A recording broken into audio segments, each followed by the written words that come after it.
Terus merapat Pak. Jangan.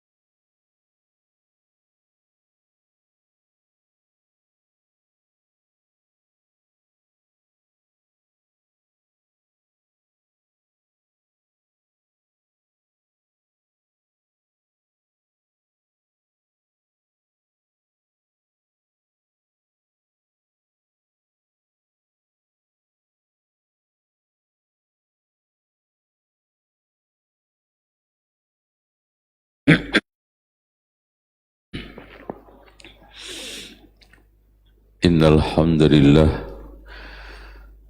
nahmaduhu wa nasta'inuhu wa nastaghfiruhu wa nastahdihi wa na'udzu billahi min shururi anfusina wa sayyiati a'malina man yahdihillahu fala mudilla lahu wa man yudlil fala hadiya lahu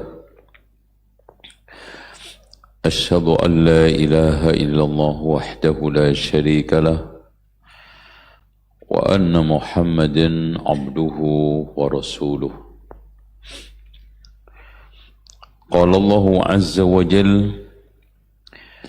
يا أيها الناس اتقوا ربكم الذي خلقكم من نفس واحدة وخلق منها زوجها وبث منهما رجالا كثيرا ونساء واتقوا الله الذي تساءلون به والأرحام إن الله كان عليكم رقيبا وقال عز وجل يا أيها الذين آمنوا اتقوا الله حق تقاته ولا تموتن إلا وأنتم مسلمون وقال عز وجل يا أيها الذين آمنوا اتقوا الله وقولوا قولا سديدا يصلح لكم أعمالكم ويغفر لكم ذنوبكم ومن يطع الله ورسوله فقد فاز فوزا عظيما فإن خير الحديث كتاب الله وخير الهدي هدي محمد صلى الله عليه وسلم وشر الأمور محدثاتها وكل محدثة بدعة وكل بدعة ضلالة وكل ضلالة في النار. Ikhwah sekalian, insyaallah kita akan secara rutin mengkaji kitab yang saya tulis, yang saya adakan observasi dan penelitian tentang isu Wahabi kurang lebih 15 tahun. Dan seperti yang saya katakan berkali-kali, Wahabi ini adalah isu liar yang diciptakan untuk mengadu domba umat Islam, memecah belah, sehingga satu dengan yang lainnya saling curiga mencurigai. Makanya coba saya dudukkan secara ilmiah berdasarkan penelitian perpustakaan dan juga fakta di lapangan, serta hasil diskusi-diskusi saya dengan beberapa tokoh yang kontra maupun yang pro dengan Wahabi. Nah, sekarang kita masuk ke pertemuan yang kedua. Ini kedua. Ya, nanti ini tiap bulan ya Pak ya? Mana panitianya? Tiap bulan. Gimana? Setiap bulan? Oke. Nah, insya Allahnya ya santri apa kiai? Ya, taib. Jadi kalau tiap bulan 1 tahun ada 12 kali pertemuan. Dipotong mudik 2 kali. Tinggal 10 kali pertemuan. Anak izin umroh 2 kali. Tinggal 8 kali pertemuan. Antum ngantuk sekali. Tinggal 7 kali pertemuan. Terus absen ngantri istri lahiran. Udah habis ya. Ini penyakitnya kajian bulanan. Gak apa-apa daripada gak ngaji. Taib, kita akan membahas halaman 6. Coba dilihat bukunya, yaitu As-Salafus Sholeh. Ikhwas sekalian, setiap agama pasti ada tokoh yang dianut, ajaran yang dianut. Itu close. Buddha, tokoh yang dianut ada, ajaran yang dianut ada. Hindu, Katolik, Kristen, Protestan, semua. Nah, Islam juga sama. Makanya di sini Allah menyatukan di dalam surat Al-Qasas ayat 50.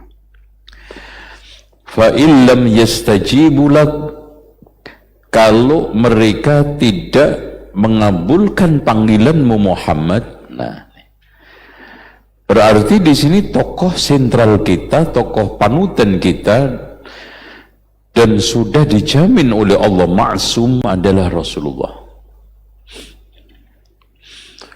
Makanya syahadat kita itu la ilaha illallah, tidak ada Tuhan yang berhak disembah kecuali Allah. Muhammadur Rasulullah, tidak ada orang yang berhak diikutin secara mutlak kecuali Rasulullah.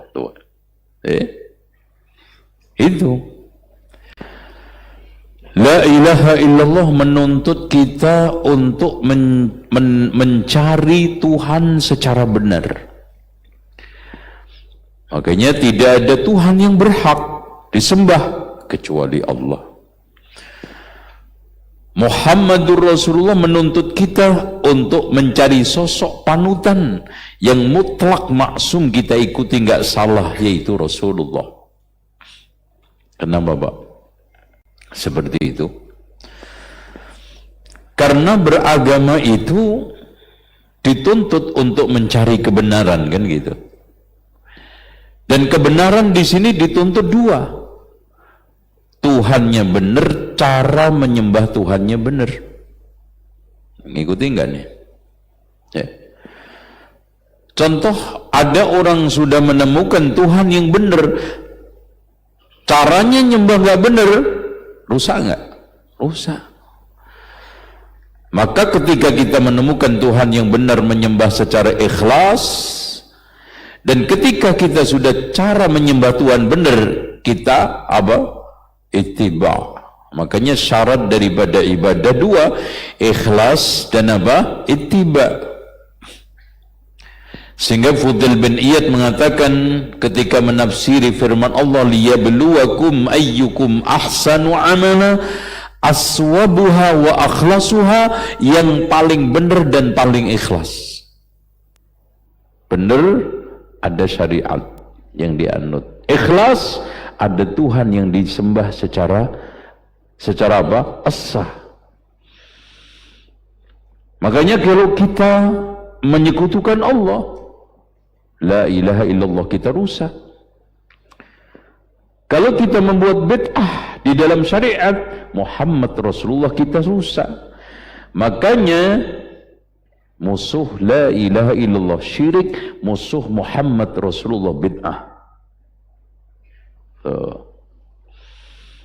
Makanya musuh agama yang paling krusial itu 2, apa? Syirik sama bid'ah.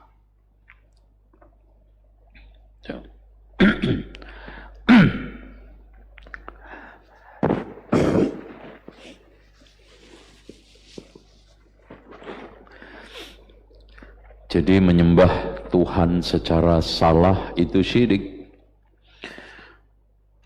Menyembah Allah dengan cara yang salah itu apa? Bid'ah. Sehingga Rasulullah mengatakan, man amila amalan laysa alaihi amruna fahuwa aba raddun. Siapa yang beramal, beribadah dengan sesuatu yang tidak ada contoh dariku, kaidah dariku, dalil dariku, maka tertolak. Tuh, ya. Baik. Nah, hadirin sekalian, Allah melanjutkan tadi, fa illam yastajibu lak, kalau mereka itu tidak mau mengabulkan panggilanmu Muhammad, fa'lam annama yattabi'una ahwa'ahum. Masya Allah, Pak. Jadi orang itu kalau tidak memiliki tokoh yang dianut, syariat yang dianut, maka yang diikuti apa? Hawa nafsu. Masya Allah, hawa nafsu. Makanya dilanjutkan, wa man adallu mimman ittaba'a hawahu bighairi hudan min Allah. Siapa orang yang lebih sesat ketimbang orang yang mengikuti hawa nafsu tanpa petunjuk dari Allah? Innallaha la yahdil qaumadz zalimin. Makanya orang itu kalau enggak ngikut, enggak menjadikan Rasulullah sebagai panutan, enggak mau menjadikan syariat menjadi apa? Menjadi apa? Menjadi ajaran, maka dia ngikutin hawa nafsu. Makanya agama itu cuman ada dua kok. Wa ma yantiqu 'anil hawa in huwa illa wahyun yuha. Ngikut nafsu apa ngikut wahyu. Itu.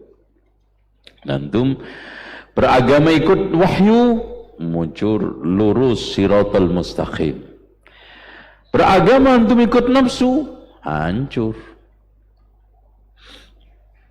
Makanya Allah mengatakan di dalam surat Al-Kahfi, wa in wala tuti' man aghfalna qalbahu an dzikrina wattaba'a hawahu wa kana amruhu furuta.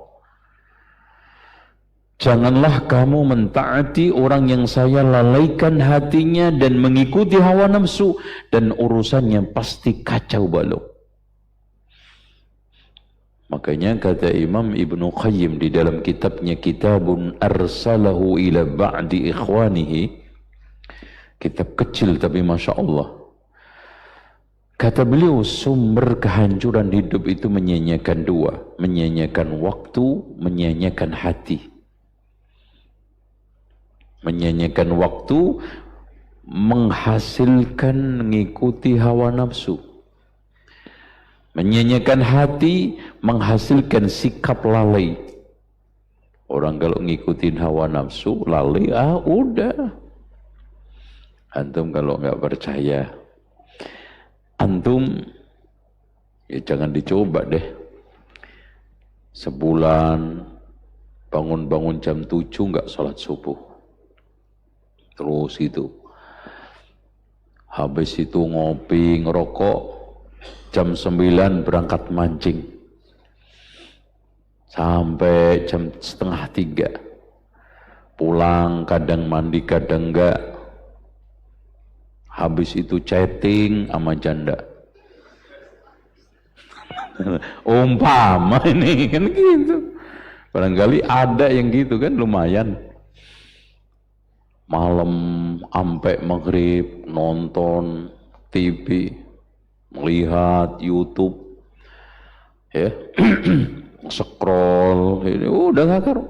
Antum jalankan itu sebulan, kalau nggak hancur potong kuku saya. Jangan cari kuku, udah. Anak jujur, kalau ditagih, anak kasih, itu. Antum biarkan itu sebulan. Ngikutin hawa nafsu sama ngikutin orang yang lalai. Oke. Hadirin sekalian, sekarang Kalau kita bicara masalah panutan, Masya Allah nih. Kalau gitu panutan kita siapa? Tidak lain adalah as-salafus salih. Ya ini. Dan Masya Allah Pak, kalau kita membaca kitabnya Abu Hamid Al-Ghazali, itu yang memiliki kitab Ihya Ulumuddin, bahkan tidak sedikit ulama mengatakan dari kitab ini Abu Hamid Al-Ghazali itu rujuk kepada manhaj salaf. Alasannya apa? Karena kitab ini beliau tulis 51 hari sebelum beliau meninggal dunia. Yang beliau menyatakan tobat dari ilmu kalam, ilmu filsafat. Makanya judulnya pun sangat keren, Iljamul Awam an Ilmil Kalam. Memasang kendali di kalangan orang awam dari ilmu kalam supaya enggak terpengaruh. Tuh. Kata beliau di dalam muqaddimah awal beliau sudah menegaskan, nih, i'lam annal haqqas sharih, kebenaran yang sharih, yang nyata, yang gamblang, alladzi la mira'a fihi, yang tidak perlu diperdebatkan inda ahlil basair, di kalangan orang yang mengerti. Kalau orang bodoh biarin, enggak standar kok debatnya. Artinya ahlul basair, ulama, huwa madhabus salaf, madhabus sahabah wa tabi'in, yang tidak lain adalah madhabus sahabah dan tabi'in. Itulah salafus salih. Bahkan Pak, kalau kita baca Masya Allah yang menunjukkan mazhabnya Imam Al-Ghazali ini salaf, fa'aqulu, dia mengatakan haqiqatu madhabis salaf, hakikat dari madhab salaf, wal haqqu indana, dan itu yang benar di sisi saya, anna kullaman balaghahu hadisun min hadhil ahadis min awamil khalqi, apapun hadis-hadis yang nyampai, macam hadis-hadis ini maksudnya tentang masalah asma wa sifah yang digulirkan oleh orang awam, yajibu alaihi fihi sab'atu umur, wajib melakukan 7 langkah. Ini sikap ahli sunnah, sikap salafiyun harusnya 7 ini. Gitu. Apa yang dilakukan? At-taqdis, yaitu apa? Menghargai, mensucikan sunnah Nabi dulu. Taqdis. Ya. Jadi apapun yang terjadi, kita itu masuk akal atau belum masuk akal, sikap utama pertama ketika sunnah datang kepada kita apa? Kita harus sucikan. Ya. Sakralkan. Kita letakkan sebagai panglima di dalam hidup beragama. Sami'na wa ata'na. Itu. Kedua, summa tasdik, membenarkan. Tuh. Yang ketiga, summal i'tirabu bil ajiz, kemudian mengakui kelemahan otak kita.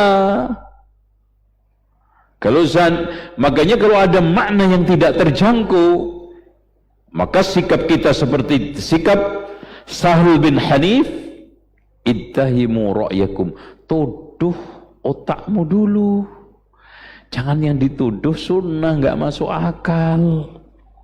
Itu Pak, orang kan kebanyakan gitu, ketika sekarang membahas suatu sunnah yang tidak cocok dengan adatnya, tidak cocok dengan tokohnya, tidak sesuai dengan ADART organisasinya, tidak cocok dengan budaya masyarakatnya, yang dituduh apa? Yang dituduh sunnah, bukan adatnya, bukan budayanya, bukan pendapat tokohnya. Harusnya apa? Yang harus kita tuduh apa? Pendapat tokoh, nggak masuk kok. Yang kita tuduh apa? Adat budaya. Makanya sering saya kasih konklusi begini Pak, kalau adat budaya ini serta-merta kita jadikan ajaran, ini Islam bisa meledak. Daerah ini masing-masing ada adatnya itu. Jawa, Timur, Tengah, Barat ada adat istiadatnya, Kalimantan ada adat istiadatnya, Sulawesi ada adat istiadatnya, Lombok ada nggak? Ada adat istiadat. Belum Sri Lanka, Bangladesh. Meledak Pak. Nanti akhirnya yang jadi korban apa? Ajaran aslinya ditinggalkan, yang dipegang kekeh apa? Ada. Faktanya. Tuh, lihat aja pernikahan yang Islam cuman akad tok kan, iya, yang lainnya yang jalan apa? Adat.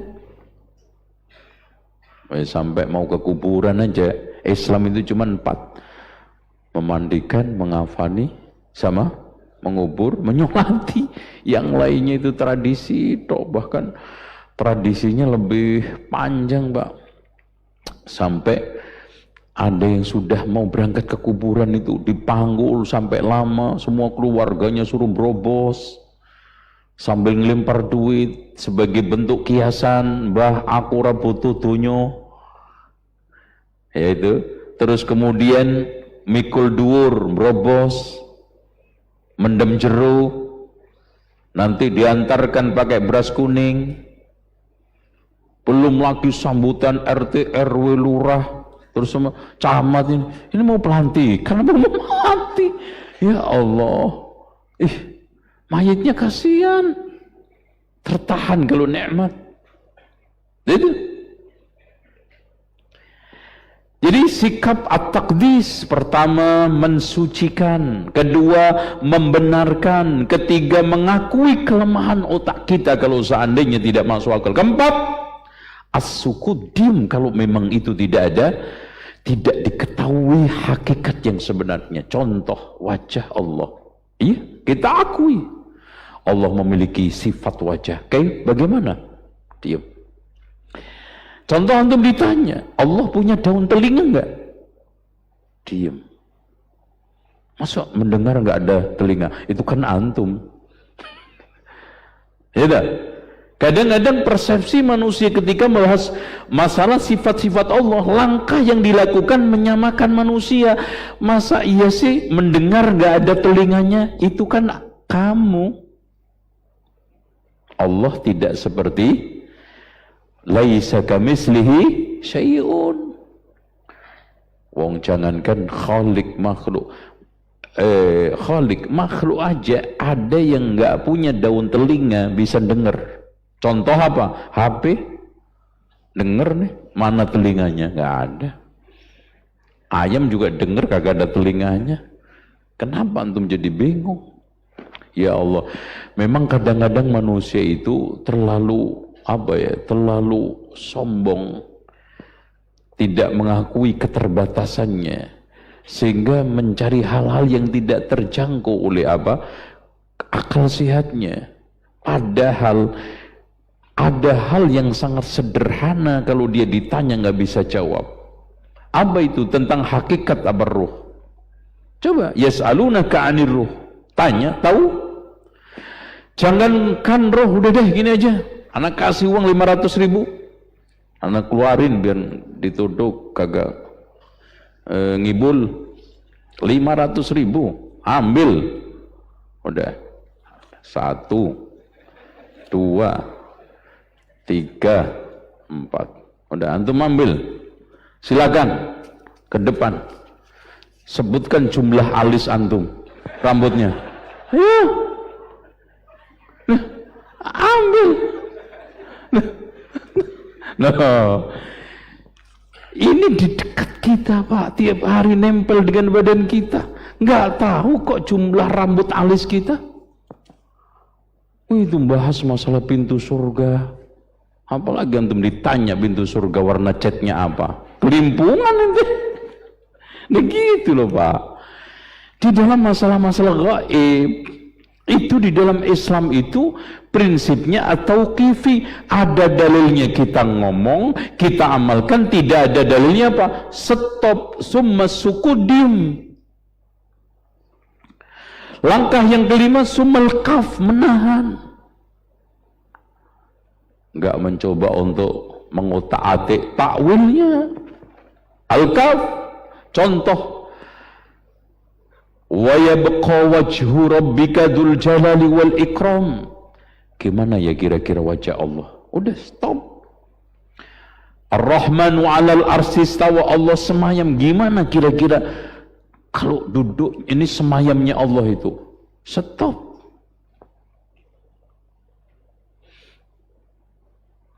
Contoh, Allah punya kaki.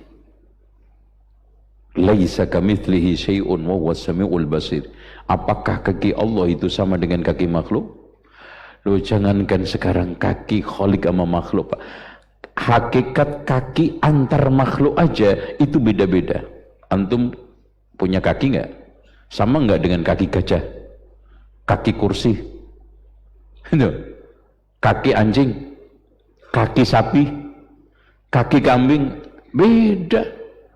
Kalau dimasak aja beda-beda rasanya kok. Apalagi khalik.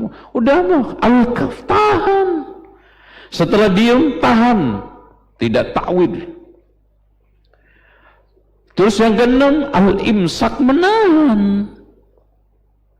Tidak mencoba untuk mencari-cari kira-kira. Bahkan al-imsak itu akan membuahkan sikap was-su'alu anhu bid'ah. Makanya ketika ada seorang ahli bid'ah yang datang ke majelisnya Imam Malik bertanya tentang al-istiwa. Wahai Imam Malik, apa hakikat daripada istiwa? Imam Malik melotot sampai marahnya itu besar. Setelah itu menjawab, al-istiwa'u ma'lum. Ya, jelas. Wal kaif, bagaimana istiwa Allah? Majhul, enggak ada yang tahu. Jangan bilang mengatakan ma'dum, enggak ada. Istiwa Allah itu kaifiyahnya, cara Allah semayam di atas arsy itu ada, tapi kita enggak ngerti. Tidak nyampe informasi kepada kita. Ya contoh aja, Pak. Ada orang yang ngingkari Allah itu turun ke langit dunia. Persepsi ketika dia itu menangkap Allah itu turun ke langit dunia, langsung diarahkan kepada kita. Masa turun? Terus kapan naiknya? Karena dikiranya kalau sudah turun butuh naik seperti kita. Kalau turun butuh naik. Kalau naik butuh turun. Itu kan makhluk. Padahal dia di dalam fakta setiap hari melihat, merasakan ada yang turun nggak pernah naik, nggak pernah dia tanyakan apa? Hujan turun, kapan naiknya tuh? Hah? Kenapa ente nggak nanya itu? Antum tanya tentang hujan turun, kapan naiknya? Nggak dosa, nggak masuk ke dalam takwil, nggak merusak akidah. Antum sekarang nanya ini rusak akidah antum. Makanya dikatakan oleh Imam Malik, was-su'alu anhu bid'atun, menanyakan hal itu adalah bid'ah. Wal imanu bihi wajib, iman kepada al-istiwa itu adalah wajib.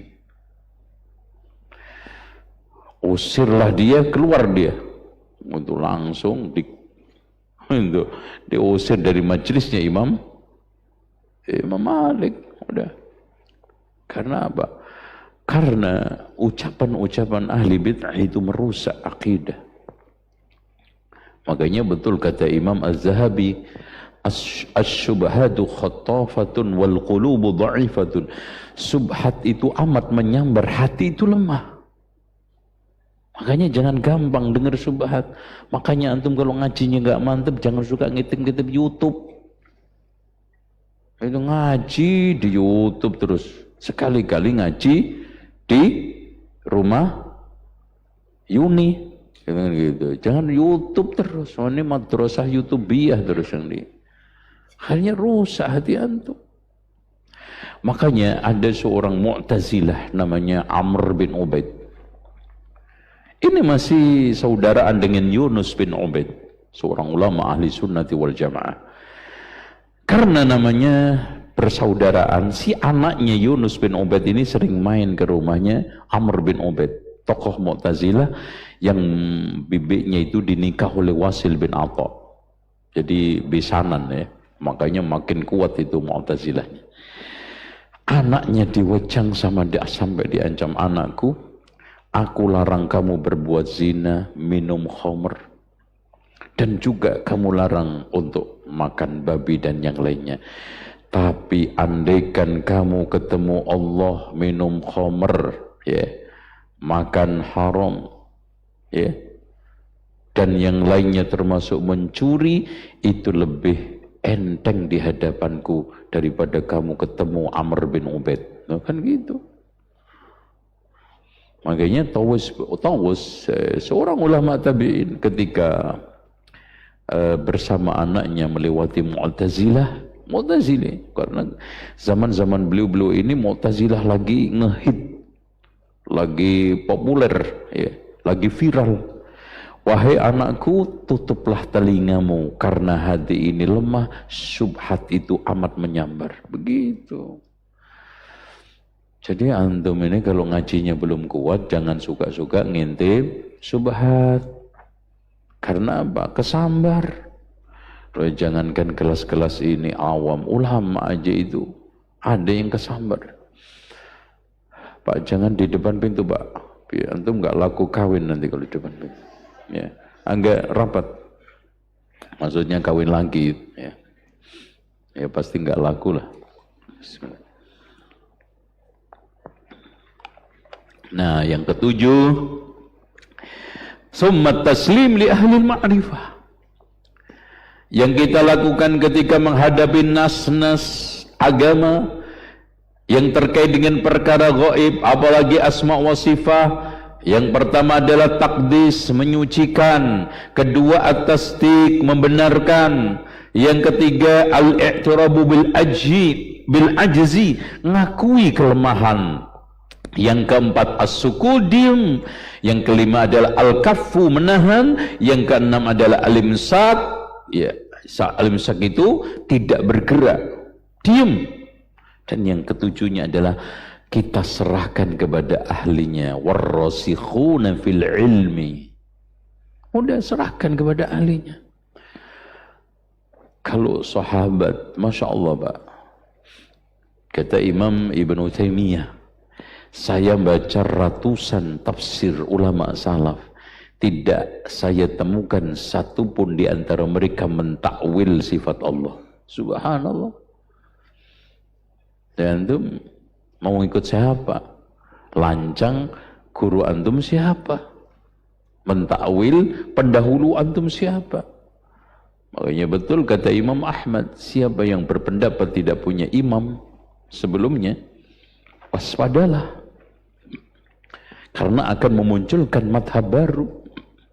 Apalagi dalam masalah akidah. Gitu. Cukup antum baca kitab itu di dalam aplikasi, antum bisa ngedownload. Jadi Masya Allah Pak, sekarang alhamdulillah Allah mudahkan, apa saja itu bisa kita temukan, buku-buku itu. Jadi nggak perlu beli. Ulama-ulama dulu itu beli sampai miliaran. Kemarin ketika saya di kesempatan kunjung ke perpustakaan Syekh Ali Al-Halabi, itu Masya Allah ditawar 4 juta dinar, 1 dinarnya 23, nggak mau. Itu Masya Allah berapa tuh? 4 juta kali 23.000, muat nggak kalkulator ente? itu ilmu antum. Alhamdulillah sekarang dimudahkan Allah, kita bisa ngaji begini juga. Kesempatan. Coba antum bandingkan dengan teman-teman kita yang ada di daerah mana, Tuwal itu Sulawesi itu, Maluku ya. Tuwal itu ternyata kebalikan dari laut. Coba antum balik tulisan itu jadi apa? Laut. Ya, jadi orang Maluku ngomongnya kebalik, mau bilang laut jadi tual. Gitu. Ya kan di Jawa juga ada bahasa kebalik, lontar dibaca rontal. Itu sulit. Masya Allah, pernah tablik diundang ke sana. Jadi terputus, Pak. Karena dikatakan tual laut, karena dikelilingi 100% lautan. Sulit kajian di sana. Apalagi di Papua Mabe itu juga gitu. Antum kalau pakai jalan normal itu berapa? 2 hari 2 malam dari Papua, dari mana, Jayapura itu pun antum hidup untung masihan. Itu kan masih hidup untung. Itu. Nah di sini Masya Allah ya, ngaji cuman berangkat ratusan meter, bukan ratusan kilo. Udah gitu gampang, mudah ya. Tapi ya gitulah zaman sosmed ini. Udah di rumah aja ada YouTube. Beda kalau antum di sini Pak, ngantuk ditegur sama Ustadz. Kalau saya siram air, enak aja loh. Kalau antum YouTube, Ustadz aja ente tinggal tidur. Itu kurang puas dimatikan, kurang ajar. Ustadz dimatikan coba, seenak-enaknya aja. Itu ya. Dan ngaji itu ada tekad, minta sama Allah ya, supaya dikuatkan hatinya untuk talabul ilmi, karena sumber kebaikan, segala kebaikan adalah ilmu. Makanya Rasulullah mengatakan, man yuridillahu bihi khairan yufaqihu fid din. Barang siapa yang dikehendaki oleh Allah baik, akan dipahamkan agamanya. Dan kalau ngaji juga persiapan, biar enggak ngantuk. Caranya gimana? Malam jangan begadang. Kalau sudah gitu jangan minum kopi. Jangan minum kopi. Syukur-syukur panitianya dermawan, kanan kiri ada termos kopi sama teh gitu kan gitu. Yakin antum keluar masuk nggak ngaji. Kan gitu. Dan ketika duduk juga membaca doa, bismika Allahumma amutu wa ahya gitu kan. Nah itu bagus. Itu doa paling favorit ya. Nah, ditanya doa ini nggak hafal, cuman satu Pak Ustadz, bismika Allahumma amutu wa ta'ala, baca kemana aja. Itu. Makanya belum masuk inti udah ngantuk ya. Baik, di sini ada perkataan yang indah. Lihat halaman 6. Abdullah ibnu Mas'ud berkata, ya, sahabat Nabi termasuk as-sabiqun al-awwalun. Makanya ikhwah sekalian, kenapa kita itu mengikuti sahabat tabi'in, salafus saleh? Karena kalau panutan secara individual pasti benar Rasulullah, ada panutan secara komunal pasti benar, itu adalah sahabat Nabi dan tabi'in. Makanya kalau Nabi itu maksum, kalau sahabat itu adil, dijamin keadilannya. Kalau sahabat nggak maksum tapi adil. Allah Rasulullah maksum, kalau sahabat dijamin semuanya adil. Kenapa? Karena Rasulullah mengatakan, Allah berfirman, was-sabiqunal awwaluna minal muhajirin wal ansar walladzina tabauhum biihsanin radhiyallahu anhum wa radu'an. Allah sudah ridha. Artinya apa, Pak? Artinya dijamin masuk surga. Pertanyaannya gini, antum beragama cari orang yang panutan dijamin surga atau yang belum ada jaminan surga? Pilih yang mana? Itu selesai. Kenapa antum susah payah ngikutin orang yang nggak jelas? Tapi yang jelas dijamin oleh Allah, an'amta alaihim. Siapa? Sahabat tabi'in. Ihdinas siratal mustaqim, siratal ladzina an'amta alaihim. Siapa? Disebutkan di dalam firman Allah surat An-Nisa, faulaika ma'al ladzina an'ama Allahu alaihim minan nabiyyin was-siddiqin wasyuhada was-shalihin hasuna ulaika rafiqa. Nabi paling mulia para nabi, Nabi Muhammad. manusia paling jujur di agama ini setelah para rasul, para nabi, setelah Nabi Muhammad, Abu Bakar As-Siddiq. Orang yang dijamin syahid masuk surga, mereka yang syahid perang Badar, perang Uhud, perang Khandaq, perang bersama Rasulullah. Kurang apa tuh? Cari yang nggak jelas, aneh. Bertengkar membela orang yang nggak jelas karena fanatis tokoh. Ya Allah, sampai kadang-kadang ngorbanin nyawa karena membela si kiai ini, si tokoh ini, rugi amat. Fanatis itu kepada orang yang dijamin maksum Rasulullah. Udah aman. Kalau ikut, dijamin secara komunal tidak menyesatkan sahabat Nabi. Makanya Rasulullah mengatakan, la tajtami'u ummati ala dhalalatin, gak mungkin umatku itu sepakat di atas kesesatan. Makanya kita baca nih kata Ibnu Mas'ud, sesungguhnya Allah telah melihat hati para hambanya. Ternyata hati terbaik di antara hati para hambanya adalah hati Muhammad sallallahu alaihi wasallam. Maka dia memilih dan mengutusnya untuk membawa risalahnya.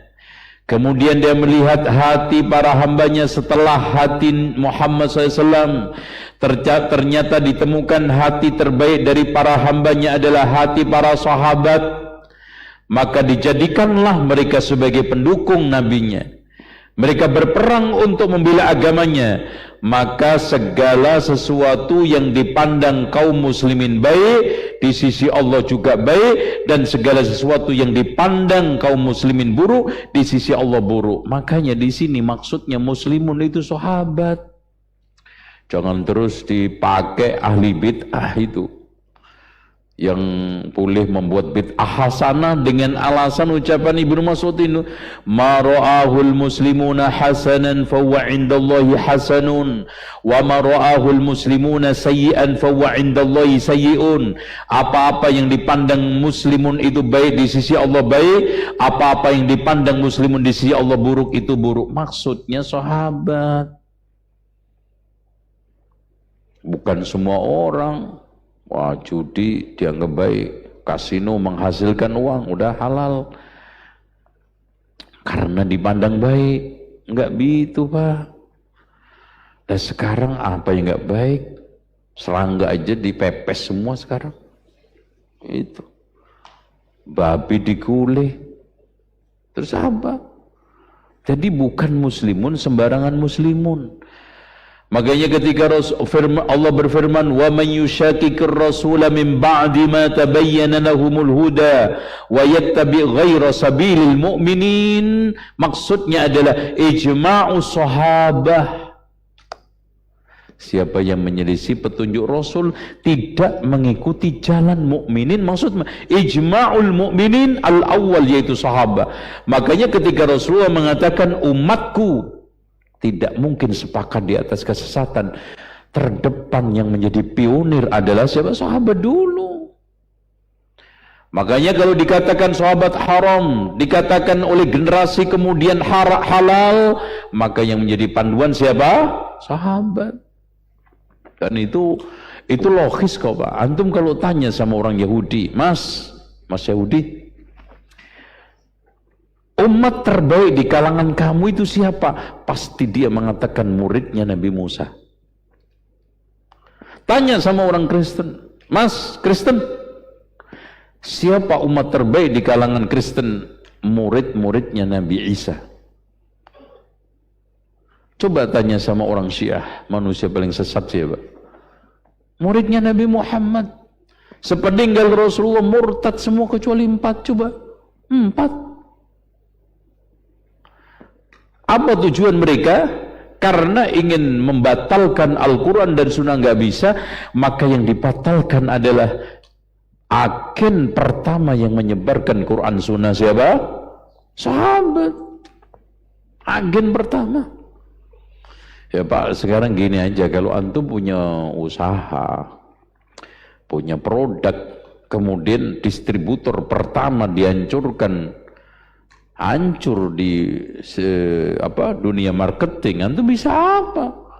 Walaupun produk antum sudah Masya Allah bagus, dirusak pada tingkat ini apa namanya, distributor pertama. Dan itu artinya Pak, secara implisit ujung-ujungnya apa? Menuduh Rasulullah adalah guru gagal, muridnya nggak ada yang pecus, rusak semua, murtad semua. Berarti apa? Rasulullah guru yang gagal. Kenapa? Murid-muridnya semuanya murtad kecuali 4, ya Allah. Itu Pak yang mereka inginkan. Makanya waspada. Makanya Rasulullah membuat proteksi yang tidak bisa diotak-atik siapapun. Rasulullah mengatakan, la tasubbu ashabi, janganlah kamu mencela sahabatku.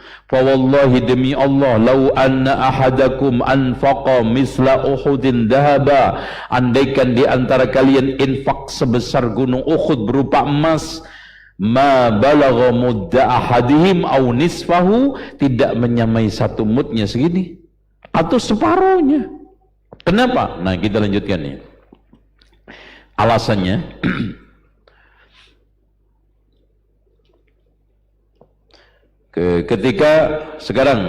ketika Hasan bin Ali, antum baca setelahnya. Ketika Hasan bin Ali, ini anaknya Ali bin Abi Thalib, di suatu majelis yang sedang memperbincangkan para sahabat, beliau berkata, sesungguhnya mereka sahabat adalah umat yang paling baik hatinya. Maksudnya apa? Keimanannya. Paling dalam ilmunya karena belajar langsung kepada Rasulullah SAW. Dan paling sedikit bebannya alias apa? Memaksa-maksakannya. Ya, kalau kita kan banyak takalluf. Banyak hal-hal yang kita paksakan di dalam agama ini menjadi ajaran, padahal itu produk hawa nafsu. Banyak yang kita paksakan, perasaan kita masuk ke agama, adat istiadat kita, budaya kita paksakan ke dalam agama. Sementara sahabat enggak. Qala Allah, qala Rasul, sudah. Sami'na wa ata'na, ghufranaka rabbana wa ilaikal masir. Mereka merupakan kaum yang dipilih oleh Allah untuk menjadi sahabat nabinya, maka berusahalah untuk menyerupai akhlak dan pemahaman mereka. Demi Tuhan Al-Ka'bah, sesungguhnya mereka berada di atas jalan yang lurus dan benar. Ihdinas siratal mustaqim, terdepan itu adalah sahabat. Makanya tadi closingnya benar apa yang dikatakan oleh Abu Hamid Al-Ghazali, bahwa madhabus salaf ani madhab as-sahabah wa tabi'in. Makanya Rasulullah mengatakan khairun nasi qarni. Kenapa Pak? Rasulullah mengatakan khairun nasi, nasi. Enggak, tapi khairun nasi qarni. Ayo. Kenapa tuh? Silakan minum. Barangkali bisa keluar idenya. Kenapa Rasulullah tidak mengatakan sebaik-baik manusia adalah manusia yang hidup pada zaman saya, tapi qarni? Karena secara individual bisa aja ada orang lebih baik daripada sahabat. Individual, tapi dari sisi zaman nggak ada yang menyamai. Mungkin nggak ada orang yang lebih baik dari sahabat? Dari sisi individu, ada yang dibunuh Dajjal, syahid. Apa dia mengatakan? Rasulullah SAW, innahu a'zamun nasi syahadatan 'inda rabbil alamin, rawahu Muslim. Sungguh dia adalah manusia paling agung mati syahidnya di sisi Allah. Paling agung, a'zamun nas mutlak, syahadatan 'inda rabbil alamin. Tapi dari sisi generasi nggak ada yang nandingi. Makanya nanti ada generasi di menjelang hari kiamat bagus, itu mirip ala manhajin nubuwah, tapi nggak bisa nandingi. Makanya itu khairun nasi qarni, summal ladina yalunahum, summal ladina yalunahum. Makanya sungguh mereka telah mengambil kebenaran dari sumber. Antum lihat halaman 7. Jangan lihat saya. Apa yang lihat saya? Ada kok di YouTube. Sungguh mereka mengambil kebenaran dari sumber yang murni. Mereka tetapkan sebagai kaidah kebenaran Islam. Dia tidak ngambil perasaan, hawa nafsu, adat istiadat. Tidak, tetapi Islam. Kemudian mereka sampaikan kepada generasi berikutnya dengan sanad yang bersambung. Masya Allah, Pak. Makanya subhanallah, ya di sini ada ungkapan setelahnya ini. Antum lihat halaman 8, sanad yang bersambung. Ini bagaimana sholat yang diajarkan oleh Imam Syafi'i kepada kita. Lihat, Ibrahim bin Muhammad Asy-Syafi'i berkata, aku tidak pernah melihat orang yang sholatnya lebih bagus dari Imam Asy-Syafi'i. Karena dia mengambil tata cara sholat dari Muslim bin Khalid, gurunya langsung. Sedang Muslim mengambil dari Ibnu Jurayj, Muslim bin Khalid punya guru namanya Ibnu Jurayj. Ibnu Jurayj punya guru namanya Atha ibn Abi Rabah. Ibnu Abi Rabah punya guru namanya siapa? Abdullah ibnu Zubair, sahabat. Abdullah ibnu Zubair belajar sholat kepada Abu Bakar, Abu Bakar kepada Rasulullah. Lihat sanad agama yang tersambung. Jadi sallu kama ra'aitumuni usolli itu kita bisa dapatkan visualis. Ya, kalau sholatnya Rasulullah ada enggak usolli? Enggak ada. Karena Imam Syafi'i meriwayatkan dari gurunya sampai Rasulullah, enggak ada usolli. Makanya Abu Hamid Al-Ghazali sendiri mengatakan di dalam kitab Al-Wajiz, an-niyatu mahalluhal qalb la fil lisan. Niat itu tempatnya di hati, bukan di lisan. Dibantah. Ini gara-gara usolli aja sampai was-was. Pernah anak sholat di Madinah, Pak. Anak baru aja masuk. Kalau belum masuk juga gue tegur nih. Anda harus Asus ngapain lo? Ya Allah.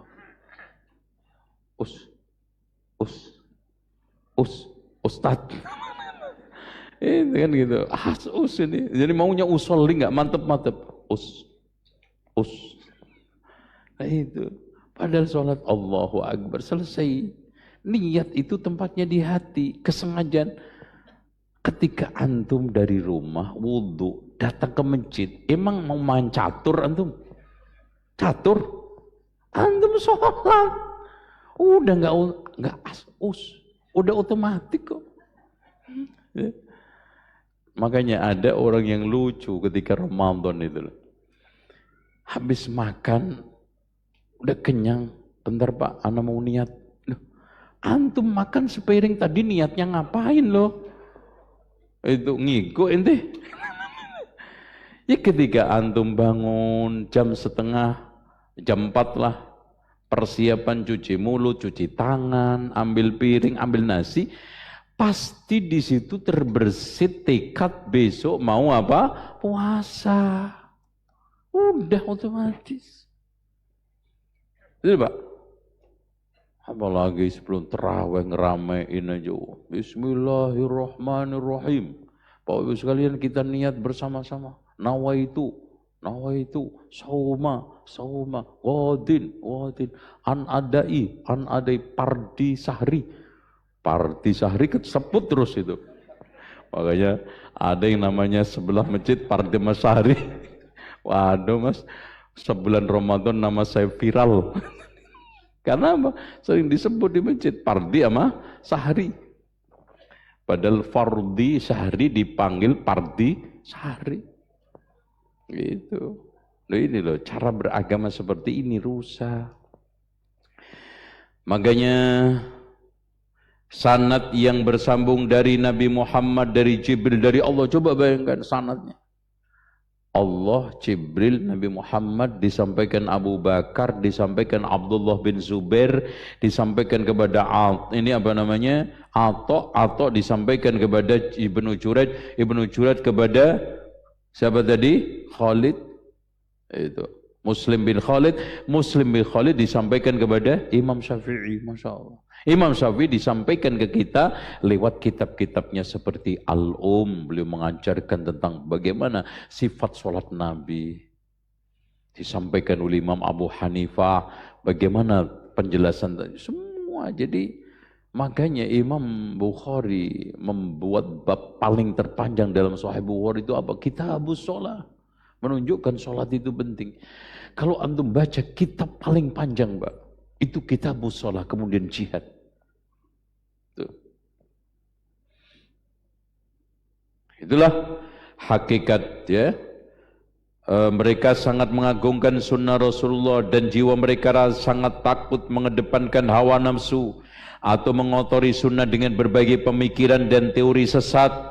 Jika Rasulullah memanggil mereka untuk melaksanakan suatu perkara, mereka dengan cepat menunaikan tanpa bertanya atau komentar, bukan banyak dikomenin. Coba kalau zaman sekarang, itu netizen ngomenin apa aja. Itulah makna dari firman Allah, wattabi' sabila man anaba ilayya. Ikutilah orang-orang yang tunduk, patuh kembali kepadaku tanpa ada pengayelan. Sami'na wa ata'na. Maka manusia yang paling berbahagia adalah orang yang mengikuti tata cara para sahabat dalam beragama secara bersambung, seperti yang pernah ditegaskan oleh Imam Ahmad bin Hanbal dalam khutbahnya, bahwa prinsip-prinsip sunnah, ahli sunnah maksudnya, dalam keyakinan kami adalah berpegang teguh terhadap apa yang disepakati oleh para sahabat Rasulullah, karena Allah berfirman, walladzina jahadu fina lanahdiyannahum subulana. Kata Imam Ibnu Qayyim, Masya Allah, menafsirkan ayat itu, hampir semua sahabat pernah berjihad di jalan Allah, berperang di jalan Allah, berjihad dengan tangan dan lisan, maka Allah telah memberi hidayah kepada mereka, dan setiap orang yang diberikan hidayah pasti lurus sehingga wajib diikuti. Kalau walladzina jahadu fina lanahdiyannahum subulan, logis. Manusia yang paling terdepan jihadnya siapa? Sahabat. Kalau jihad pertunjukkan oleh Allah jalan lurus, kalau lurus wajib diikuti.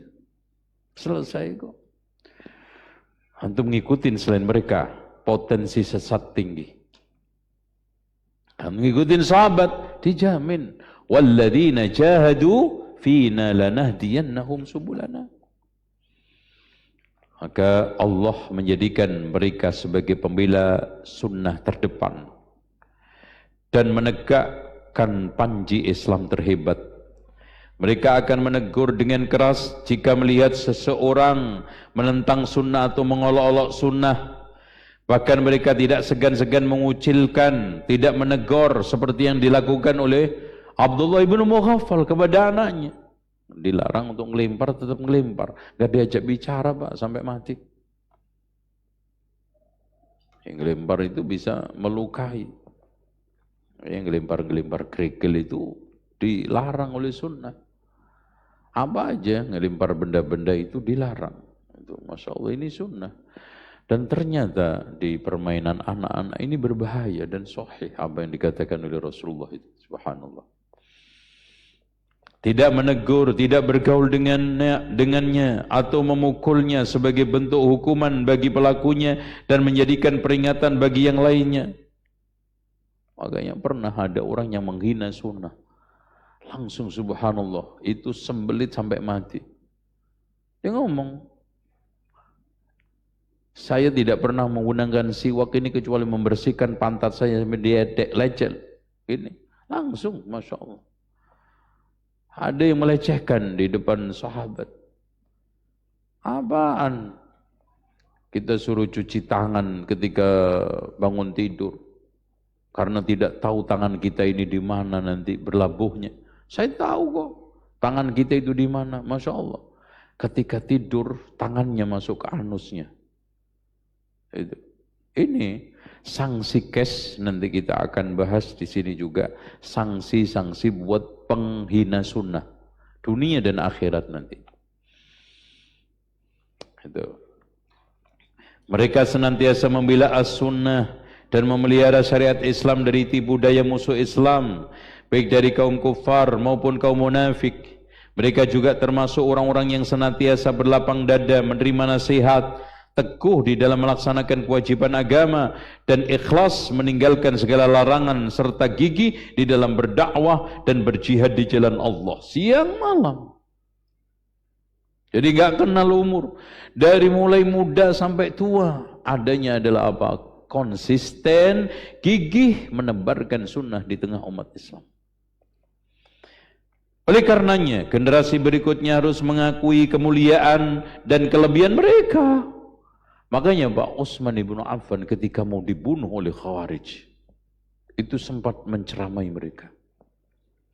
Dan ceramah lengkapnya ini diturunkan oleh Imam At-Tabari di dalam tarikhnya, namanya Tarikhul Muluk wal Umam, yang sudah dinyatakan oleh para ulama sebagai ensiklopedi sejarah. Makanya kalau antum ingin mendapatkan data-data sejarah, ya, dari mulai zaman Nabi Adam sampai zamannya Imam At-Tabari, itu antum baca kitab itu. Beliau mengatakan, wahai saudaraku, janganlah kalian membunuh saya. Ya. Karena tidak halal darah seorang di dalam Islam kecuali karena 3. Zina, membunuh diri, sama murtad. Wahai saudaraku, jangan kamu membunuh saya.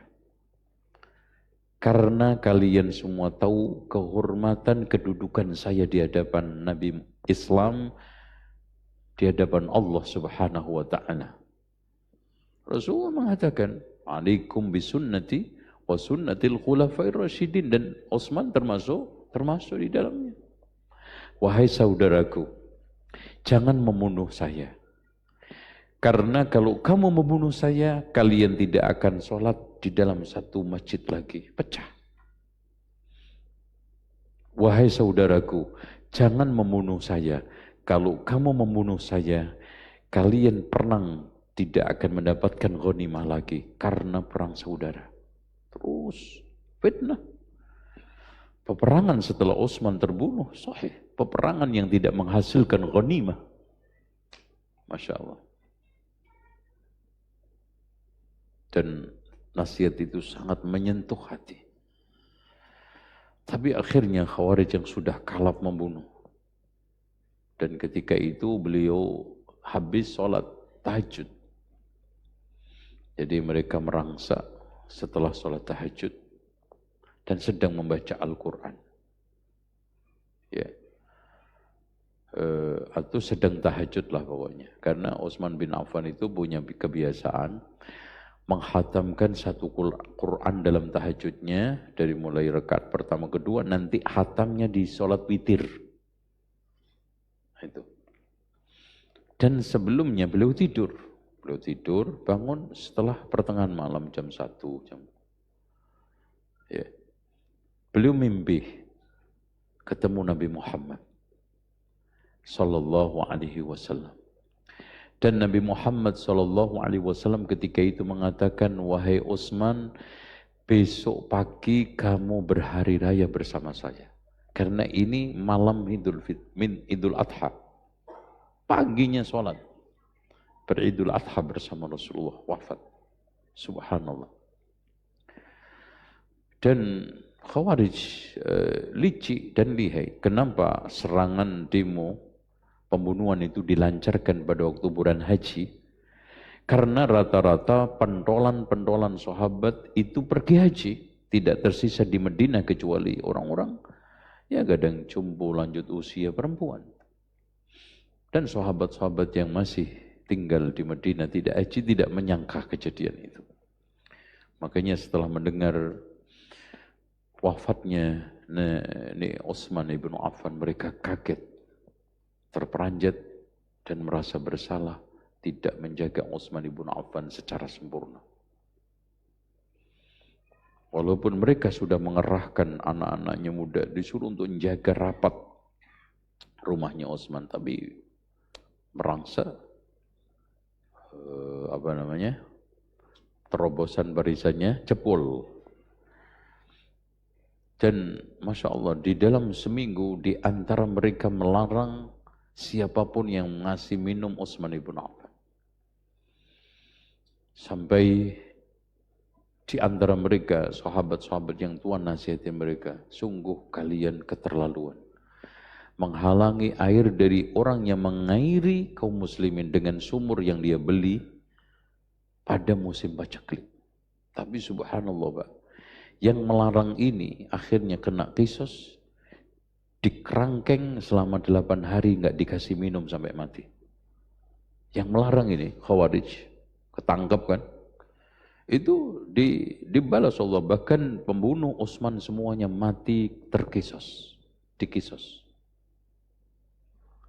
Artinya terbalas dengan balasan yang dia perlakukan kepada Utsman ibn Affan. Termasuk yang tadi, melarang keras, ngotot, dan ngancam siapa yang bawa air ke dalam, maka saya akan bunuh. Itu ditangkap oleh musuhnya, dikerangkeng di suatu tempat, nggak dikasih minum sampai mati. Masya Allah. Dan mati ke hari persis jumlah Utsman ibn Affan nggak minum. Mati dia. Maka, ya. Itu cara Allah melindungi kekasihnya. Itulah makna dari firman Allah dalam hadits qudsi, man adali waliyan, siapa yang memusuhi waliku, ya, maka akan menjadi musuh Allah. Jadi cukup, insya Allah kita ditulis nanti, biar nggak nanya-nanya lagi, panitianya judul playernya pilar atau prinsip, ya, prinsip dakwah salafiyah. Kalau hakikat nih tadi, nah kita besok prinsip dakwah salafiyah. Baik. Demikian, mungkin kalau nggak ada pertanyaan lebih baik biar cepat pulang. Ada yang bertanya, kita kasih waktu sampai jam 11. Silakan. Fadhal Pak.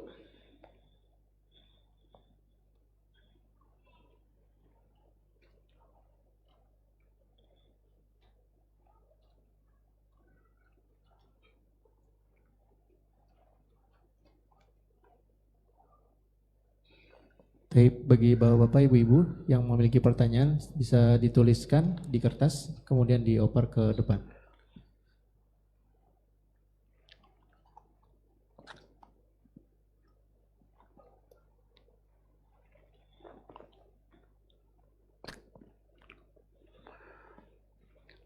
Ustadz, apakah jika kita membicarakan penyimpangan Ustadz penyebar syubhat termasuk ghibah?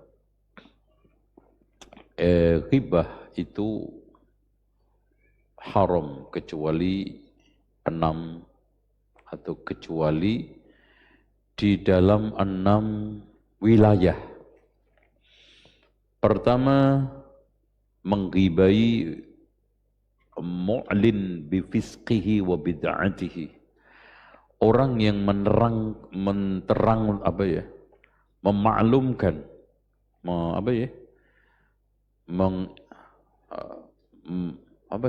terus terang, membuka, melakukan kefasikan dan kebid'ahan secara terbuka, ya, terang-terangan, itu boleh dighibah.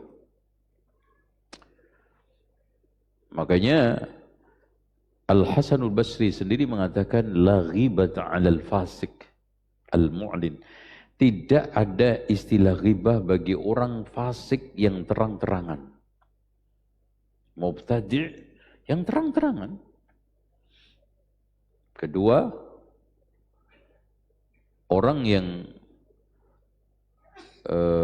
ada di syairnya itu, ya, sebentar. Ada kadang kalau kebanyakan masalah jadi lupa. Biasanya hafal, Pak. Ini lagi ruwet nih. Aduh, mana? Enggak ada. udah pelan-pelan aja dihadirkan. Satu ya. Yang kedua, mutadhallimun, orang yang ingin mengadu karena dizolimi. Ke ulama, ke mufti, syekh, saya diperlakukan oleh saudara ahli waris saya begini-begini. Warisan saya dirampas. Yang rampas siapa? Fulan bin Fulan. Nyebutin.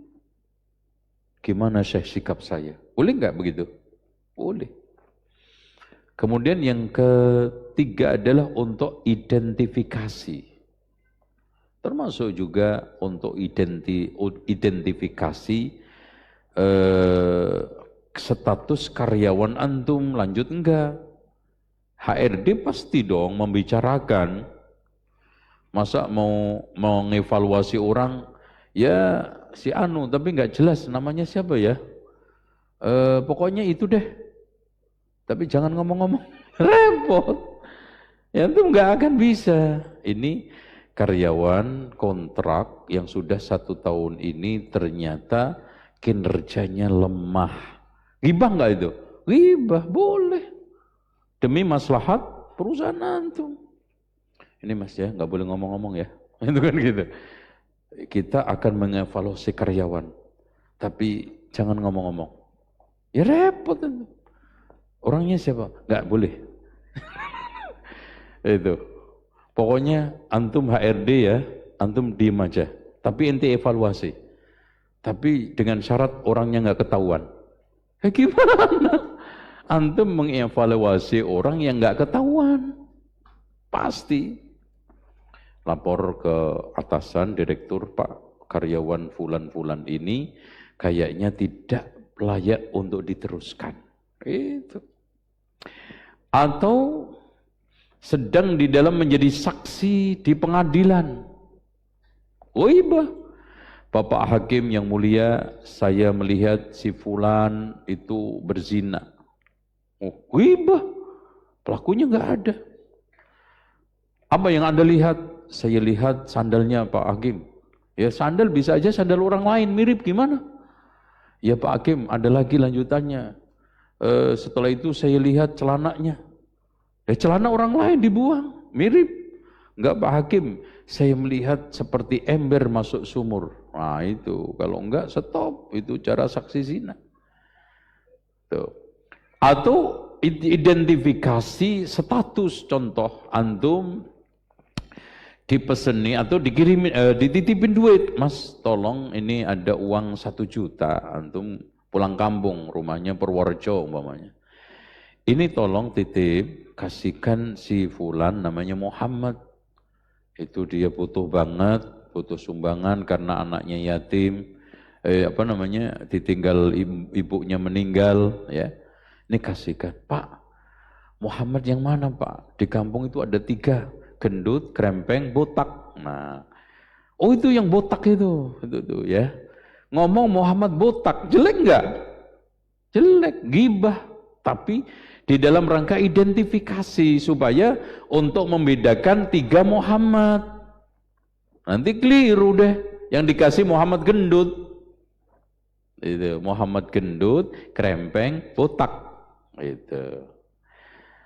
Makanya ada ulama-ulama yang menamakan dirinya dengan nama-nama yang gelar dia A'raj, itu bincang karena sudah teridentifikasi seperti itu. Orang manggil juga enggak penghinaan. Tuh, ya. Kemudian di dalam rangka untuk al-jarh wa ta'dil. Kenapa Pak? Ulama yang anti ghibah tetapi menghibah ulama. Si fulan kazzab, si fulan mubtadi', rumiya bil bid'ah. Imam fulan Qatadah adalah gini-gini tetapi rumiya bil qadar, tertuduh qadariyah. Kenapa? Karena kemuliaan ulama iya, tapi agama Allah lebih di atas kemuliaannya segala-galanya. Al-Islamu ya'lu. Karena menjaga kemuliaan Islam, menjaga harkat martabat Islam, martabat siapapun itu kalah demi martabat Islam. Itu. Makanya Imam Al-Bukhari mengatakan, saya tahu dampak keburukan ghibah. Sejak itu saya tidak pernah menggibah siapapun. Tapi Imam Al-Bukhari menilai fulan. Makanya Imam Al-Bukhari saking hati-hatinya. Imam Al-Bukhari nggak pernah mengatakan kepada siapapun itu kadzab. Paling tinggi, makanya kalau Imam Al-Bukhari mengatakan mungkarul hadis, udah selesai orang itu. Dan kalau dia menstatuskan hadis cukup hadis maghdub, tidak cukup matruk, ditinggalkan saja. Itu maknanya perawinya adalah kadzab. Kalau sudah dikatakan oleh Imam Al-Bukhari al-hadis matrukun, udah mungkarul hadis selesai udah. Kalau ada ulama dikatakan atau ahlul hadis, perawi dikatakan mungkarul hadis, udah selesai. So ya, adab. Itu ya. Ustadz izin bertanya. Di kampung, tapi bukan berarti di sini istri-istri boleh menggibai suami hanya karena dengan tetangga.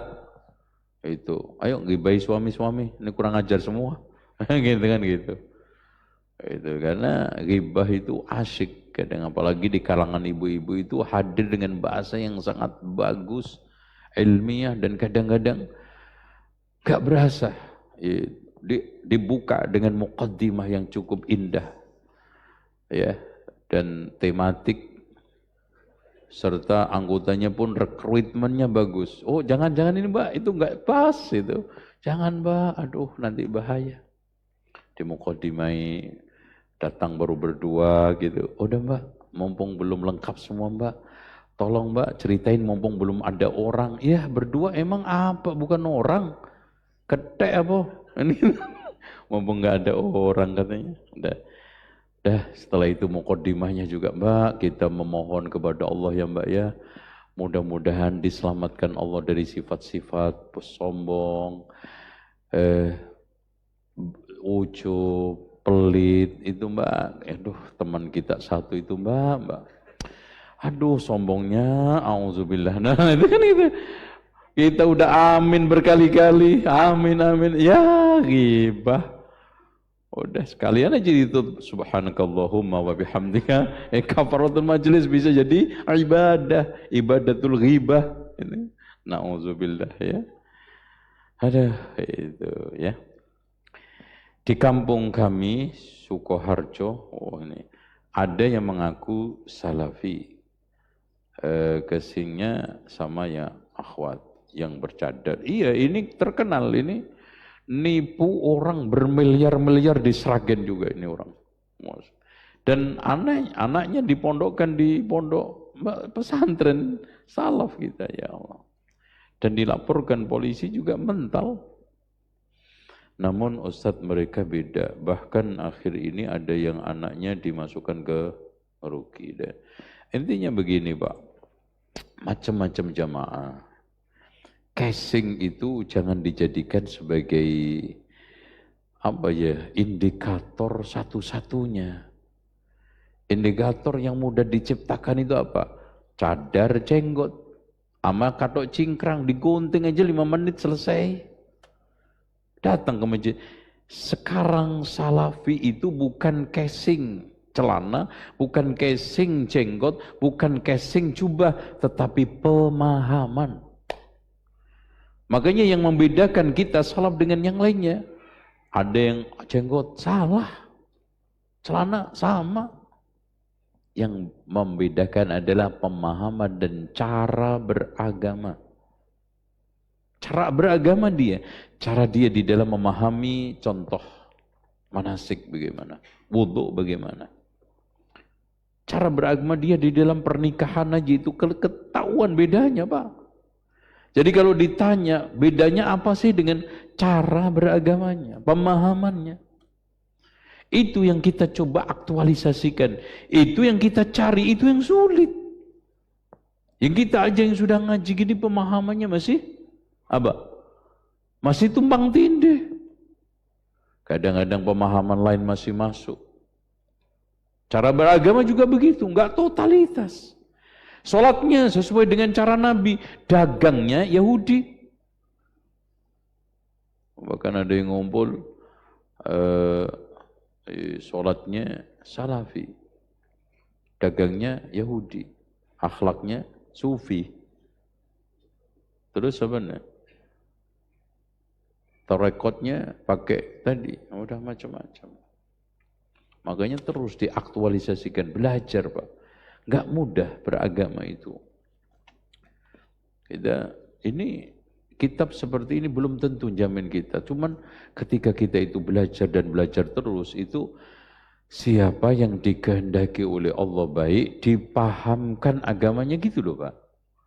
Karena antum sendiri kalau sudah ngaku salaf tapi enggak antum dasari dengan ilmu, lambat laun juga perasaan yang jalan. Perasaan saya, cadar saya udah bener. Iya perasaan. Coba ngaji bener. Perasaan sholat saya sudah bagus-bagus saja nih, perasaan. Perasaan saya juga didik anak nggak kurang-kurang, saya sudah suruh bagus. Tapi ya tetap aja ngeyel. Gitu. Ya gimana bagus kok ngeyel? Betul Pak. Anak juga nggak jamin, semua nggak jamin. Dan kita juga jangan gara-gara bertengkar, berselisih karena Zainal Abidinnya, karena Ustadz Fulan-Fulan, ini semuanya kopral Pak. Panglima besar kita Rasulullah. Panglima besar kita adalah as-salafus salih. Udah, yang lainnya ini semua apa? Pengikut. Loh kita bertengkar, bersikeras dengan teman kita, karena saya Fauzan, saya bin Bas saja nggak boleh. Jangankan gitu, Ibnu Abbas tidak terima ucapan Rasulullah dibenturkan dengan Abu Bakar Umar. Apalagi dengan fulan. Ustadz tahdir-tahdiran, nggak karu-karuan. Murid baru belajar langsung yang dibahas bab tahdir. Dapat ilmunya dari mana antum? Nyungsep iya. Makanya Pak, alhamdulillah, ana dulu hijrah dari sono, nggak usah saya sebutin. Ana nggak terpengaruh dengan tahdir-tahdiran. Karena apa? Ana sibukkan dengan belajar. Ana punya prinsip, kenalilah kebenaran, kamu akan kenal siapa yang benar. Ikutin orang karena dia benar. Jangan mengikuti kebenaran karena orang. Gitu. Kenalilah kebenaran, kamu akan kenal siapa yang benar. Gitu aja. Repot. Si Ustadz ini katanya, si Ustadz ini katanya. Antum pusing sendiri. Ustadznya aja mancing. Gitu. Antum pusing sendiri. Kan gitu. Antum tengkar bersikeras. Ustadznya enak nih, mancing. Ada. Repot antum. Udahlah. Semua kita ini kopral, Pak. Ya, kopral. Semuanya adalah tabi', ikut. Bukan matbu' diikutin secara totalitas, kecuali laqad kana lakum fi rasulillahi uswatun hasanah. Dan yang kedua, khairun nasi qarni. Udah enggak ada lagi. Was-sabiqunal awwaluna minal muhajirin wal ansar walladzina tabauhum bi ihsanin radhiyallahu anhum wa udah itu ya. Assalamualaikum Ustaz, acara haul itu apakah boleh? Ya enggak boleh. Haul itu apa? Muternya 1 tahun akan kematian seseorang. Kalau orang awam namanya milad, kalau nabi maulid, kalau wali namanya haul. Itu aja. Dan ini produk Syiah. Nanti kalau haul pasti ada kuburan yang dituju. Makanya menghidupkan kuburan itu tidak pernah ada pada zaman Umayyah Abbasiyah di awal sebelum jatuh ke tangan Mongol. Enggak ada. Apalagi Khulafaur Rasyidun, kuburan-kuburan. Umayyah kuburan ya kuburan.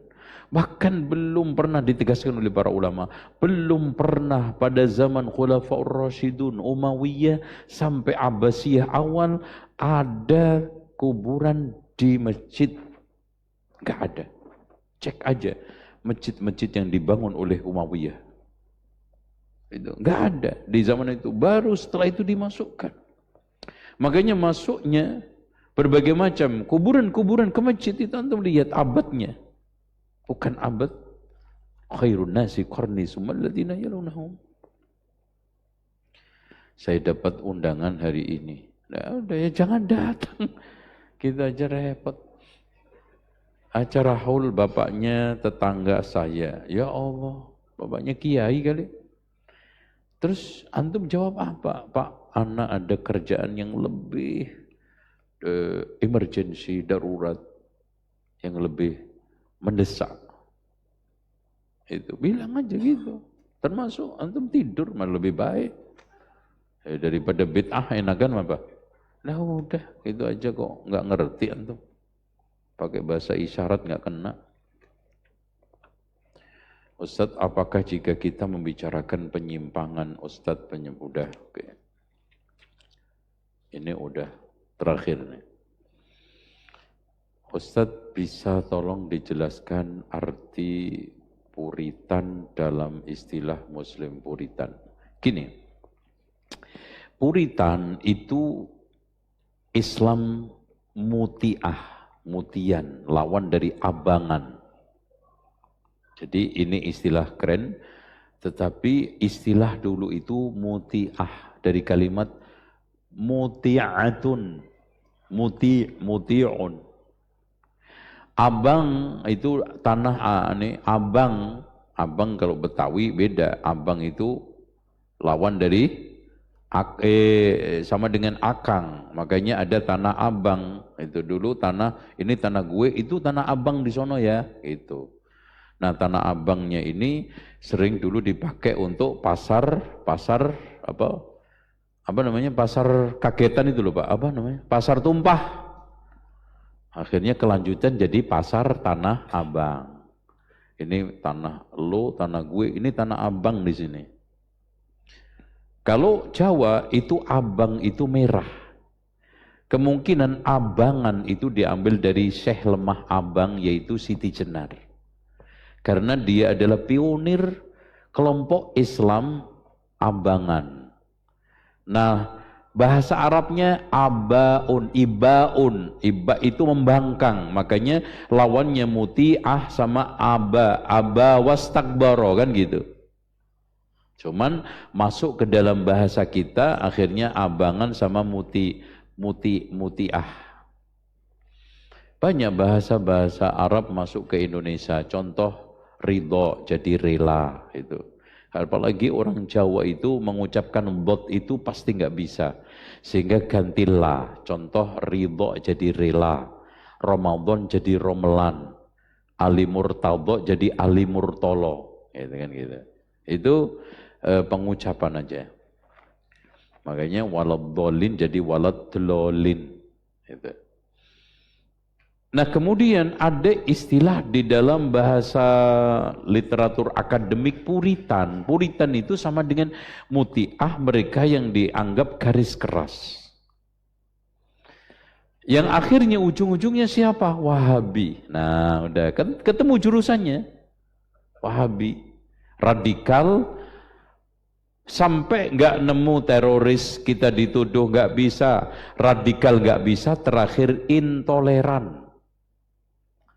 Jadi ada seorang tokoh itu barang dagangannya kemana-mana intoleran. Ceramah intoleran. Seminar intoleran. Ente miskin banget punya bahan. Gak ada lagi. Dan siapa intoleran? Lagi-lagi cirinya 4. 1. Wahabi. 2. Suka membid'ah-bid'ahkan. 3. Mengatakan kafir kepada non-muslim. 4. Mengatakan Islam paling benar, agama lain sesat. Itu intoleran, Pak. Hati-hati.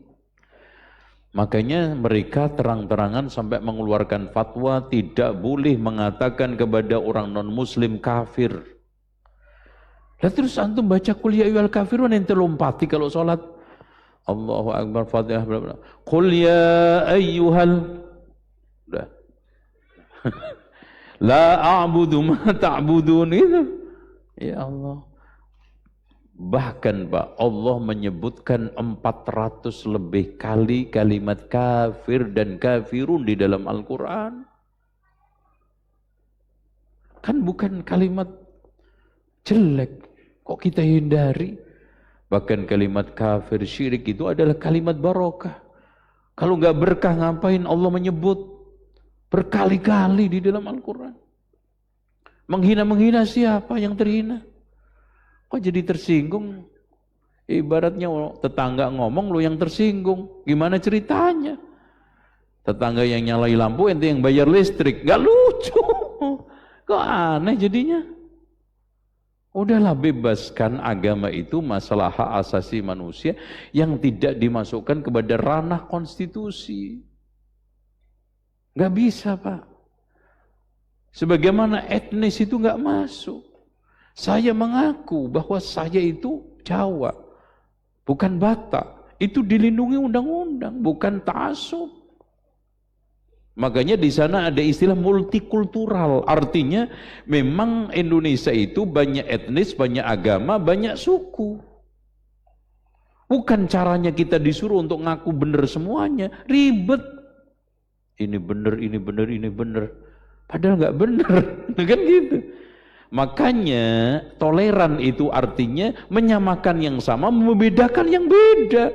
Dan radikal adalah menyamakan yang beda, membedakan yang sama. Itu radikal. Loh, Islam sama Kristen beda kok disamain gimana? Mana samanya? Dan orang Kristen juga nggak mau kok disamakan. Saya punya agama, prinsip yang itu berbeda dengan agama lain. Hak. Makanya la ikraha fiddin. Makanya ayat Al-Quran paling toleran adalah Qul ya ayyuhal kafirun la a'budu ma ta'budun wa la antum 'abiduna ma'abud wa la ana 'abidun ma'abadtum wa la antum 'abiduna ma'abud lakum dinukum waliyadin. Sudah. Toleran itu lakum dinukum waliyadin. La ikraha fid din. Makanya Imam Qudamah mengatakan, Ibnu Qudamah di dalam kitab Al-Mughni, siapa yang terbukti masuk Islam terpaksa dan dipaksa, maka keislamannya tidak diterima. Tidak diterima. Saya mengatakan, Imam Ibnu Qudamah. Loh, jangankan Islam, Pak Antum ngaji dipaksa aja nggak jadi kok. Udah, cincang itu mulutnya. Alas, kasih tambang, seret, ikut ngaji. Biar jadi Wahabi. Wah, enak. Mencak-mencak Pak, padahal Muslim. Apalagi ini Muslim dipaksa masuk Kristen, Kristen dipaksa masuk Islam. Jadi enggak jadi. Kadang-kadang Pak, maaf, orang Islam sebagian itu lebih hebat dari AI. Coba kita tanya toleran menurut AI atau AI ini. Nah, tanya nih AI. Tanya ya, toleran iyalah, toleran. Ini toleransi adalah, baca ini AI. Nih, sikap orang yang sebentar. Oke, ini. Toleransi adalah kemampuan untuk menerima dan menghargai perbedaan. Baik itu perbedaan pendapat, keyakinan, budaya, agama, atau latar belakang lainnya. Toleransi memungkinkan individu untuk hidup berdampingan dengan orang lain yang memiliki pandangan atau kepercayaan berbeda tanpa harus menyetujui atau mengikuti pandangan tersebut. Ini AI lebih cerdas. Ini ada nggak bener tuh? Toleransi memiliki perbedaan aspek penting, menerima perbedaan, menghargai keragaman, menghindari diskriminasi. 4, mengembangkan empati dan pemahaman. Dengan toleransi kita dapat membangun masyarakat yang lebih harmonis, damai, inklusif. Artinya gini loh Pak, untuk kerja bakti di komplek, ayo Kristen, Buddha, Hindu, komplek bersih, dibersihin orang Kristen, nerakanya di mana buat antum? Ya, Masya Allah, ya giliran kerja bakti yang nyapu di depan rumah antum Hindu, wah jangan nanti rumah saya nyasar ke neraka. Enggak toh? Enggak. Begitu juga jaga keamanan kampung. Gantian ronda. Ada sekarang ini gempa bumi, ngumpulkan dana. Silakan kok. Ini toleran yang benar. Saya ulangi lagi, toleransi memungkinkan individu untuk hidup berdampingan. Tidak harus menyetujui atau mengikuti pandangan tersebut. Clear. Udahlah, jadi tokoh itu jangan lebih bodoh dari AI gitu kan, malu-maluin ya. Itu manusia masa kalah sama AI begini. Tuh, oke. Makanya sekarang anak kalau apa-apa ibadah masing-masing, menghindari perayaan. Yang terpenting di sini memastikan bahwa sikap kita tetap menghormati, toleran terhadap perbedaan agama. Disimpulkan AI, sikapnya itu yang penting, gak harus ikut. Udah gitu nyalain mercon lagi, kembang api lagi, melarat loh. Udah gitu habis duit untuk mercon. Udah gitu kena lagi petasan. Oke? Seperti itu, Masya Allah, clear. Antum tanya lagi, sikap maulid ada juga, semua ditunjukin. Hukum maulid Nabi, ditunjukin. Dia nanti bilang nggak ada zaman Rasul, coba.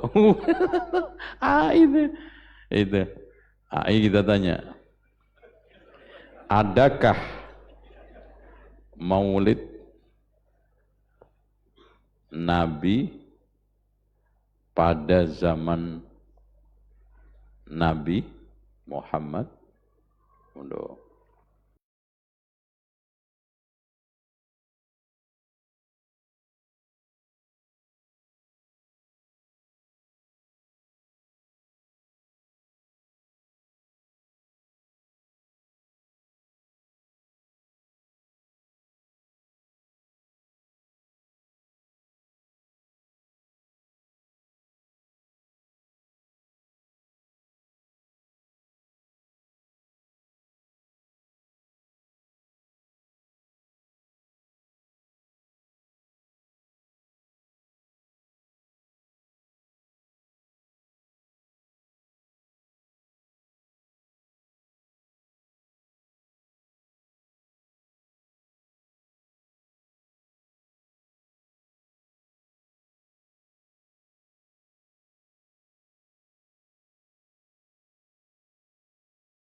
Perayaan Maulid Nabi sebagai kita kenal sekarang ini mulai ada beberapa abad setelah wafatnya Rasulullah.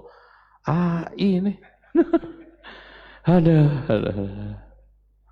Pada zaman Nabi Muhammad, perayaan yang ada adalah Idul Fitri dan Idul Adha, yang merupakan perayaan agama Islam yang telah ditetapkan oleh Allah Subhanahu wa taala. Perayaan Maulid Nabi sebagian kita kenal sekarang ini kemungkinan besar dipengaruhi oleh tradisi dan budaya lokal di berbagai negara Islam dan mulai populer pada abad 4 Hijriyah. Ayo sapa sing bantah? Oh ini karena nggak ada sukunya, nggak ada ormasnya, aman ini AI. Dicari juga nggak kena dia. Mau gue tangkep aja, gue kerain sama bangser deh. Nggak kena. Kalau Ustadz kan bisa diserang sama bangser. Ya. Ini nggak bisa. AI mau dicari alamat kantornya nggak ada. Itu ormas organisasinya nggak ada. Tokohnya siapa nih, kurang ngajar loh. Wah, gue bulin aja di sosmed, nggak bisa. Aman, udah aman. Tidak ada perayaan Maulid Nabi pada zaman ini belum chat GBT loh Pak. Oh, lebih hebat lagi nih. Ini punya HP baru bener kayak begini. Ya antum aja buat cari jual pancing terdekat di mana. Itu aja yang dicari lah. Buat yang bener Pak antum udah parah. Chat GBT itu mana nih? Nah, ini lebih ilmiah lagi karena antum bisa jadikan tutorial, bisa jadi admin, bisa jadi sekretaris pribadi. Jadi di antara nanti job-job yang hilang itu adalah jadi sekretaris pribadi. Itu antum jangan nekuni profesi ke sana, hilang itu. Dan di antara tahun 2045 profesi yang hilang adalah dokter. Itu makanya jangan nafsu banget nyengkulain anak di dokter. Iya, sekarang antum bisa cek kesehatan antum lewat apa? Biometrik, program di situ. Liatin mata antum, sakit kolesterol sekian, ditunjukin semua. Resep langsung keluar. Kalau antum ngeklik apotek langsung dikirim. Dokter nggak laku Pak, nggak laku itu. Tuh, jadi antum gini aja. Sekarang aja contoh haji. Pemerintah Saudi menerapkan itu apa namanya tes mata. Udah, wah nggak masuk, pulang. Terkoneksi semuanya itu. AI, ya tes semuanya sampai visa, tiket semuanya. Jadi masuk Masjidil Haram, ada tuh matanya orang ini. Masuk masjid pakai ini, masuk raudhah pakai mata. Antum juga nanti Pak akan bisa cek diri sendiri. Kolesterol saya gimana ya, asam urat gimana ya, jantung saya gimana ya, paru-paru saya di mana, bisa semua. Oh, paru-paru seperti, jadi nanti rongsen itu nggak laku semua. Itu karena bisa dicek semua. Oh, ini obatnya, resep semua keluar resep. Tinggal Anda mau dihubungkan dengan apotek. Oh, ada apotek daftar, masuk kalau antum mau ikut. Klik itu K24, langsung dikirim. Enggak pakai insya Allah ya. Obat Anda akan datang jam sekian. Udah tinggal tunggu. Udah. Berobat sambil tidur. Gitu. Gak usah ke rumah sakit kecuali opname. Itu. Jadi nanti antum akan berobat ke rumah sakit kalau sudah dioperasi. Makanya nanti dokter-dokter yang bertahan itu dokter-dokter yang spesialis. Itu. Paham? Udah pulang aja loh. Oh, gara-gara antum jadi lama nih pulang gue. Oke, insyaallah seperti itu. Kita akhiri dengan doa kafaratul majlis. Subhanakallahumma wa bihamdika asyhadu an la ilaha illa anta astaghfiruka wa atubu ilaik. Wassallallahu ala Muhammadin wa ala ali Muhammad walhamdulillah.